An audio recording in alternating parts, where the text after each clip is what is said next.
వీధి వీధి తిరుగుతూ కరపత్రాలు పంచుతూ సువార్త చేయకుండా కెమెరా కట్ యాక్షన్ అంటూ ఫోజులు కొడుతున్నారు. ఇది పరిచర్యనా?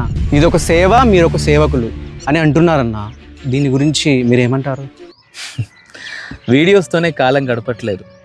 మనకు స్థానికంగా ఒక సంఘం ఉంది. ఆ సంఘాన్ని నడుపుతూ ఈ వీడియోస్ ద్వారా పరిచర్య చేస్తున్నాం. ఓ దినాన సువార్త అందరి యొద్దకు చేరటానికి కరపత్రాలు చేతబూని ఇల్లు తిరుగుతూ సువార్త ప్రకటించారు.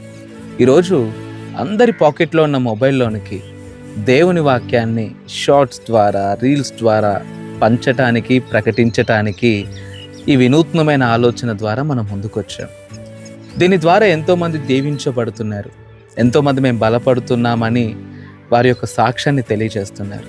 ఫిలిప్పీలకు రాసినటువంటి పత్రిక 1వ అధ్యాయం 18వ వచనంలో ఏ విధము చేతనైనను కూడా క్రీస్తు ప్రకటించబడుతున్నందుకు, సువార్త జరుగుతున్నందుకు పౌలు సంతోషిస్తే, ఈ దినాన కొందరు ఈర్ష్యతోనూ అసూయతోనూ నిండిన వారే ఏదో ఒక విధంగా ఏదో ఒక లోపాన్ని, లేని లోపాన్ని కూడా సృష్టించాలి, ఎత్తి చూపించాలి అనే ప్రయత్నం చేస్తున్నారు. ఎందుకో తెలీదు, చాలామంది కలుగుతున్న ప్రయోజనాన్ని చూడరు. కల్మషమైన మనస్సులతో, కంటగింపులతో ఏదో ఒక విధంగా పరిచర్యను ఆటంకపరచాలనుకుంటారు. అట్లాంటి వాళ్ళని పట్టించుకోవాల్సిన పని లేదు.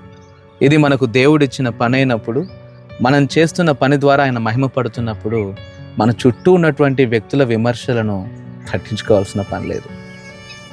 అవునన్నా. ఆర్యన్ అన్న చెప్పిన దాంతో నేను ఏకీభవిస్తున్నాను. మీ అభిప్రాయం ఏంటో కామెంట్లో తెలియజేయండి.